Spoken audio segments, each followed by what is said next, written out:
Avec sa moto, Jean-François. Oui, on s'était un peu perdu dans les allées du Palais des Congrès. Mais l'inspecteur Kéké, mais... Les vérifications, tout ça, on s'était un peu perdu. Mais ça y est, on l'a, Jean. Jean, il a gagné l'année dernière le prologue. Vous faites la même chose cette année, on est d'accord?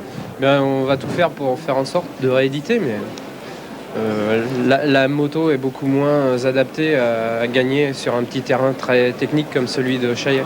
Alors, 5e Dakar pour vous, Jean. L'année dernière, il n'y avait vraiment pas eu de chance, un peu comme Fenouil. Vous étiez pas endormi, mais une sale chute à Attard, c'est-à-dire tout près de Dakar. Juste avant Attard, oui, j'ai chuté, je me suis fracturé l'épaule. Et ensuite, la course faisant, j'ai quand même fait une étape avec l'épaule cassée. Et j'ai loupé des contrôles de passage, ce qui fait que j'ai été mis hors course. Ouais. Alors pour vous, cette année, ça va être encore plus difficile parce que c'est le retour. On n'arrête pas d'en parler depuis le début de l'émission. C'est quelque chose qui fait peur à un privé que vous êtes?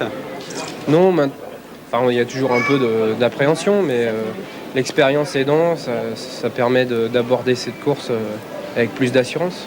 Alors vous avez eu une idée de génie, vous avez convaincu votre frère de venir avec vous. Venez avec nous, Gérard, venez. Jean Brussy a décidé d'emmener son frère, et Gérard Brussy, qui arrive donc à côté de nous, lui c'est sa première participation. Alors est-ce qu'il vous a raconté des choses, le frérot? Oh, un peu, mais pas tout, on verra à la suite. Qu'est-ce qui vous fait peur, à vous, pour un premier Dakar en moto? La longueur des étapes. Ouais. J'aime pas trop rouler la nuit, et bon, c'est ça qui me fait un peu peur. Jean, ça va se passer comment? Vous allez l'attendre ou pas forcément?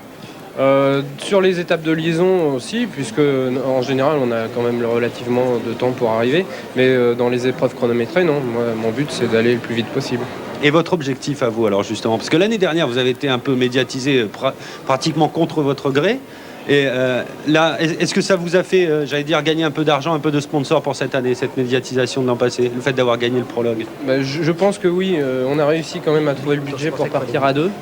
Ça a été difficile bien sûr, mais compte tenu de la conjoncture, encore une fois, c'est le mot de toutes les conversations, on a réussi à quasiment boucler un budget pas très élevé c'est sûr, mais ça me fait vraiment plaisir de réussir à être là. Et le fait d'avoir des roues qui vont suivre pour vous, les privés, c'est bien, c'est un vrai plus? C'est un vrai plus, puisque sinon il faut des moyens encore supplémentaires, il faut payer pour se faire transporter ses roues et ses pièces, et ça c'est encore un pas de plus. Ce Dakar-là, ce Paris-Dakar-Paris, il vous plaît a priori?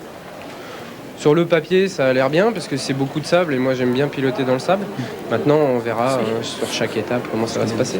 On vous souhaite vraiment bonne chance, Jean et Gérard, donc les deux frères Brussy sur le Paris-Dakar-Paris. Merci Jean-François.